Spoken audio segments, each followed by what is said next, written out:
Bora lá, pessoal. Vamos então para mais esse vídeo. Hoje eu vou apresentar para vocês a obra A Odisseia do Homero. Já estou com ela aqui do meu lado. E hoje eu trouxe para vocês aqui um artigo do professor Rafael Ruiz sobre a Odisseia de Homero e a condição humana. Então, esse vídeo aqui vai ser uma análise desse artigo escrito pelo professor Rafael Ruiz. Esse artigo ele tem cerca aí de 24 páginas. Depois eu deixo para vocês aí na descrição, para quem quiser baixar e ver aí a análise do professor Rafael Ruiz. Lembrando para vocês que quando a gente faz uma análise de um clássico, ou quando a gente está vendo um artigo aí de um crítico literário, é comum a gente ver diferentes perspectivas dessa leitura. Então, essa aqui do Rafael Ruiz não é a única perspectiva, mas é uma das possíveis análises do livro A Odisseia do Homero, que vai contar a história do guerreiro Ulisses, que está voltando da guerra de Troia, tá bom? Então a gente vai fazer análise desse artigo e vamos ver o que a gente consegue extrair aqui desse importante documento e dessa obra que é tão importante aí para a civilização ocidental. Bom, lembrando que quem não acompanhou o primeiro vídeo, pode ir lá no nosso canal, ter o primeiro vídeo falando sobre a importância da leitura dos clássicos, e aí acho que você vai chegar mais um pouquinho conceituado aqui para essa aula aqui. Vamos lá então para o resumo desse artigo. Qual é o propósito então do professor Rafael Ruiz, que é professor associado de História da América pela Unifesp, então é alguém que tem muita propriedade para falar sobre literatura, né, e sobre obras clássicas aí. Resumo do professor Rafael, ele diz assim: o presente artigo procura olhar para a obra de Homero não como uma narrativa épica sobre a figura de um herói clássico, mas como a primeira tentativa, na verdade, de falar sobre a vida de um homem com a pretensão de discutir a condição humana. Muito legal isso aqui para a gente começar essa análise, porque o professor Rafael Ruiz ele está buscando não olhar para Ulisses como simplesmente um herói clássico grego, né? Buscando olhar para ele com a sua força, com as suas virtudes e as grandes vitórias. O professor Rafael se propõe então a mostrar as questões humanas do herói Ulisses. E isso tira um pouquinho da distância que nós temos com esse livro, porque em primeira instância a gente imagina que o Ulisses é um grande herói, lutou na Batalha de Troia, está voltando para sua casa e talvez a gente não possa nos assemelharmos com esse herói, né? A gente vê uma grande distância entre nós e esse personagem. Mas o professor Rafael Ruiz mostra o contrário, que Ulisses ele vai mostrar na obra A Odisseia justamente a sua condição humana. Por exemplo, Ulisses sentiu medo, teve momentos ali que ele achou que não ia conseguir voltar para casa. Então, as fraquezas de Ulisses elas vão se manifestando durante toda essa obra, e isso é muito legal para a gente analisar essa obra e ver que, pelo contrário, ela não está distante da nossa realidade, da nossa condição humana. Então, essa vai ser a análise do nosso professor Rafael Ruiz, a condição humana do herói Ulisses, né? Também conhecido como o Odisseu. Eu grifei aqui algumas partes aqui do documento do professor, que eu achei importantes aqui para a gente frisar, e a gente vai analisando aqui. Eu vou rolando slide, a gente vai dividindo a tela para essa análise aqui. Para quem nunca leu a Odisseia, vai ficar esse sobrevoo que a gente vai fazer aqui, já vai dar uma boa ajuda para quem quer, talvez, comprar o livro, ou se interessou pela leitura, ou se quiser também depois pesquisar só os grandes acontecimentos, mas, de fato, esse livro tem muito proveito para a nossa vida intelectual, né? Eu vou começar por esse trecho aqui da página 2, que eu chamaria esse aspecto aqui de mais universal do personagem Ulisses, né? O professor Rafael diz assim, ó, e eu grifei aqui em amarelo: a Odisseia seria essa primeira ideia configuradora do que seria um ser humano tal como deveria ser. Não sei se vocês lembram lá no primeiro vídeo que eu gravei, falando sobre a ideia universal dos clássicos, né? Então, quando a gente vê o personagem Odisseu, o Ulisses, né? Não é simplesmente só um personagem histórico-cultural. A gente está falando de um personagem que representa toda uma humanidade. Então, as atitudes que esse personagem vai ter, elas vão apontar diretamente para o nosso comportamento. E é por isso que ela é uma obra clássica, né? Mais um pouquinho abaixo, eu grifei aqui: é a primeira narração que temos, pelo menos no mundo ocidental, sobre o drama da vida. Isso aqui é interessante porque essa obra, ela foi escrita muito anterior ao período na história que a gente chama de Grécia Clássica, que é justamente o desenvolvimento da democracia e da filosofia grega. Na Grécia mais antiga, antes da Grécia Clássica, que é o período em que essa obra foi escrita, não havia uma preocupação com o comportamento humano, não havia essa busca de falar sobre a figura, sobre seres humanos, né? Geralmente os gregos estavam muito mais ligados a falar sobre as divindades, sobre os deuses, né? Inclusive, falar sobre humanidade, falar sobre o bem, sobre a verdade, vai começar com um filósofo chamado Sócrates. Então, essa obra está muito antes do que o Sócrates, né? Muito antes ainda que os pré-socráticos também, os primeiros filósofos, e está tratando já da, do drama humano, né? Do drama da vida humana. Então, olha como que essa obra ela consegue transpor o seu tempo, mesmo sendo uma obra muito antiga. Descendo aqui mais um pouquinho, o professor Rafael coloca aqui a pré-compreensão na leitura da Odisseia. Ele diz, ó, o herói grego costuma-se falar, era alguém tão fora do comum, tão excepcional, tão quase sobre-humano, que é verdadeiramente impossível chegar perto de Ulisses e sentir algum tipo de empatia por ele. Os gregos valorizavam muito esse aspecto físico, né, da força, né, chegavam a ser quase sobre-humanos. A gente lembra aí de Hércules, né, de outros heróis gregos que são narrados em outras epopeias, né, e outras histórias. A gente vê que eles valorizavam muito a questão física, né, a questão da força. Então chega a gente pensar numa primeira instância que a obra está muito longe de nós, né? Justamente porque por ser uma obra mitológica e ter alguns aspectos aí mais distantes da nossa realidade. Vamos ver aqui o que o professor coloca aqui para nós também. Pensamos assim que o máximo que poderá dizer-nos e ensinar-nos será uma série de questões interessantes sobre os valores do mundo antigo.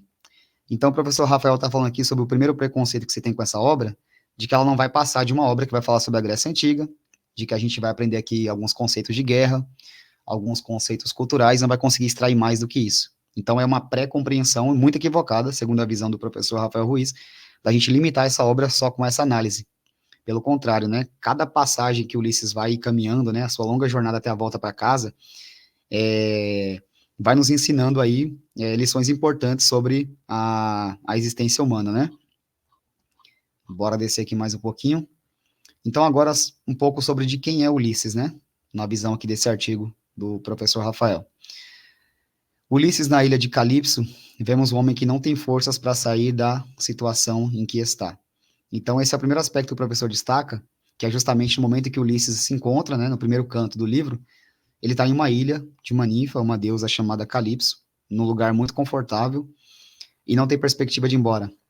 Porque a Ulisses foi proposto duas coisas, né? Se ele ficasse com a deusa Calipso naquela ilha, ele teria a juventude e a imortalidade. Se ele saísse da ilha, decidisse não ficar com ela naquela ilha, ele poderia voltar para casa, poderia morrer no meio do caminho, na volta, e não ter a eternidade. Então a gente começa vendo aqui que o Homero, o autor do livro, ele vai sempre propondo essa ideia de uma escolha, de que para você ter uma coisa, você tem que abrir mão de todas as outras. Por exemplo, se você se casa com uma mulher, você abre mão de todas as outras. Se você escolhe servir a Deus, você abre mão de todos os outros deuses para servir um Deus. Então, olha como que isso é muito comum no nosso cotidiano. Cada dia que a gente acorda para fazer qualquer coisa do cotidiano, a gente está sempre diante de escolhas. E uma escolha que a gente faz, automaticamente ela vai abrir mão de todas as outras. Então, Ulisses, num primeiro momento, ele decide ficar na ilha de Calipso, tendo uma vida confortável, uma vida boa, mas não era a vida que estava reservada. Porque a obra da Odisseia fala muito sobre essa ideia de propósito, né? De a gente viver o nosso propósito. Então, ele está num lugar bom, confortável, tem a juventude eterna, teria ali com ele, teria a eternidade, mas vivendo fora daquilo que ele deveria, talvez, ser chamado para fazer. Tem muito isso no ideal grego, né? Que a gente adotou muito também aqui no nosso cotidiano também.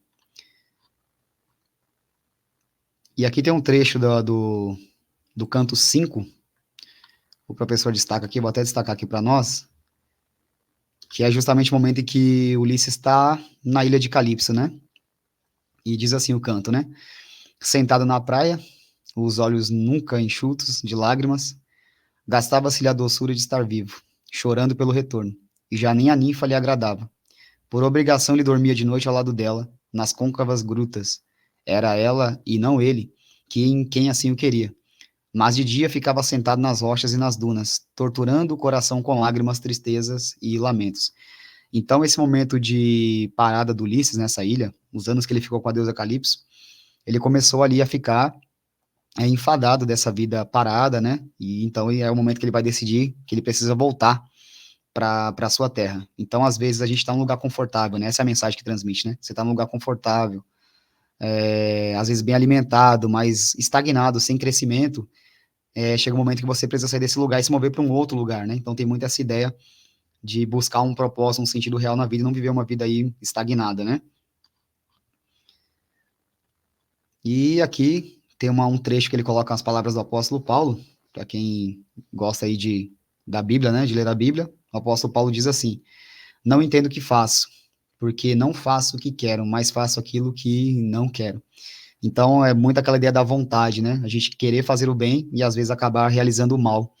Então, Ulisses tinha escolhas para poder fazer, e no primeiro momento ele decidiu então ficar nessa ilha, submisso aí a essa deusa, e o autor coloca aqui que muito mais pela vontade dela do que do próprio Ulisses, mas ele acaba ficando preso e perde muito tempo da sua vida nesse lugar, nessa ilha paradisíaca. Ah, vamos descer aqui mais um pouquinho para a gente ver. Então, quem é Ulisses, né? Quem é esse personagem? Note que a gente está aqui analisando aqui o drama humano de um grande herói, e agora fica para a gente a pergunta, então quem é esse homem? Quem é Ulisses, né? Ele pode, para muitos, ser o guerreiro que lutou em Troia, que venceu grandes batalhas, mas na verdade, Ulisses ele é o rei da ilha de Ítaca, né? Que era o lugar que ele morava. Ele é esposo de Penélope, ele é pai de Telêmaco, que é o seu filho, né? E ele era filho de Laertes, ou seja, ele é um herói, quase sobre-humano com a sua força, mas ao mesmo tempo ele é um ser humano comum, que tem uma casa, tem um endereço e tem um lugar para retornar, tem uma família para quem ele deve voltar e deve satisfação. Então, olha como que essa obra ela tem essa dualidade, né? Então, a gente vê que não é só a questão da gente analisar o aspecto historiográfico, né? Fazer uma crítica histórica dos personagens, né? Mas também tem uma análise muito humana aí que é deixada pelo Homero. Então, tem essa dualidade, né? O Ulisses tanto sendo esse grande herói vitorioso, como também sendo um homem comum, que tem família, tem uma esposa, tem um pai, tem uma família, tem uma genealogia, tem um endereço, tem uma casa e precisa voltar para esse lugar. Uh, então a gente tem aqui a ideia do escrito dessa obra, da paideia, né? Que é a formação, que significa a formação do homem completo, uma totalidade, né? Então, olhando para o Ulisses, a gente vê que o homem só pode ser completo dentro dessa totalidade, né? E isso é virtude para o grego. Essa busca por uma humanidade, por uma totalidade, deve ser uma busca constante de cada um de nós, né? Pelo menos é nessa visão aqui do nosso professor Rafael Ruiz, e era isso que os gregos buscavam, né? Era encontrar sentido na humanidade, né? Mais do que o individualismo, era buscar o humanismo, né? Buscar uma educação que pudesse completar a formação humana. A gente vê muito isso aí na obra do Homero. Já falamos aqui sobre a condição humana, eu vou dar um pulo aqui para a gente correr, falar aqui um pouquinho sobre o sofrimento. Porque em toda a mitologia grega, falar dos clássicos gregos, a gente fala sobre uma pedagogia bem interessante, que é justamente a pedagogia do sofrimento. Ou seja, quanto mais você sofre e provações você passa, mais você evolui. E essa é uma ideia que a gente concebeu muito bem, principalmente no mundo ocidental cristão. A gente tem essa concepção muito bem fundamentada. A gente sabe que o sofrimento ele abre portas aí para a gente encontrar sentido, propósito na vida. Os gregos tinham muito isso, né? Então, cada sofrimento que Ulisses vai padecer na viagem, na volta para Ítaca, eles vão comunicando, né, um crescimento, por assim dizer, espiritual e humano, que esse herói vai realizando ao voltar para a sua casa. Então, o Rafael coloca aqui, em grego, paciência, que significa vem de patos, né? Significa isso mesmo, a capacidade de sofrer e de suportar as circunstâncias e os acontecimentos que a vida nos apresenta, né? Então, é a pedagogia aí no meio do sofrimento, né? Os ensinos que vão ficando com o sofrimento. Aqui o Rafael vai colocar aqui outros heróis que sofreram e venceram, né? Não vou nem citar aqui, mas eu vou destacar aqui, para a gente finalizar essa introdução aqui sobre a obra da Odisseia, na visão do professor Rafael Ruiz, um trecho da história que é muito interessante, que é a luta contra Polifemo. Eu falei para vocês no começo aqui da aula que a gente está analisando aqui as características humanas, né? E todo ser humano sente dor, todo ser humano sofre, sente inveja. Existem características humanas que estavam muito ligadas com esse personagem, com Ulisses, e a gente vai ver nesse trecho aqui na luta contra Polifemo. Polifemo ele era um ciclope, e a história da obra da Odisseia diz que Ulisses estava na embarcação, estava voltando para casa, ele encontra uma névoa, e ali tem uma ilha. E quando ele chega nessa ilha, tem alguns suprimentos. Havia queijo, havia alguns animais que ele poderia saquear e poderia voltar para o seu barco e seguir o seu caminho de volta para sua esposa, né? De volta para Ítaca. Só que Ulisses ele decide então não só saquear esses bens que ali havia na ilha, como ele sente a curiosidade de entrar numa caverna que ali havia. O interessante é que dentro dessa caverna existiam homens que eram ciclopes. Esses seres mitológicos aí, eles tinham um olho só, né? Claro que é uma história ilustrativa, Mas isso é interessante, que eles tinham um olho só, e Ulisses sente então uma curiosidade. Ulisses sempre foi conhecido por ser um herói muito engenhoso, né? Quem lembra aí da ideia do cavalo de Troia, foi uma das ideias do Ulisses no livro, né? Pelo menos no livro da Ilíada, é ele quem tem a ideia de criar o cavalo de Troia, e invadir ali o território e atacar os seus inimigos. Ele era um homem muito engenhoso, e era curioso como qualquer ser humano. Note aqui a característica humana de Ulisses, né? Ser curioso. Quem não é curioso, né? E aí Ulisses decide, então, investigar essa caverna que tem lá dentro. Os seus guerreiros que estavam acompanhando a embarcação, que voltavam para casa com ele, né, vindos da guerra de Troia, queriam ir para Ítaca, pegar os suprimentos e simplesmente ir embora. Só que a curiosidade de Ulisses é grande. E aqui tem uma analogia bem interessante. Todo ser humano tem dois olhos, pelo menos se espera que tenham dois olhos, e esses ciclopes tinham um olho só, né, que aponta então para nossa curiosidade. Então Ulisses ele vai, entra dentro dessa caverna e encontra esse ciclope chamado de Polifemo. Enfim, a história se desenrola, acontece um conflito entre eles, Polifemo mata ali alguns guerreiros de Ulisses, e Ulisses então fura um dos olhos do Ciclope. E quando ele fura esse olho, o Ciclope queria saber qual era o nome desse homem para que pudesse amaldiçoá-lo, né?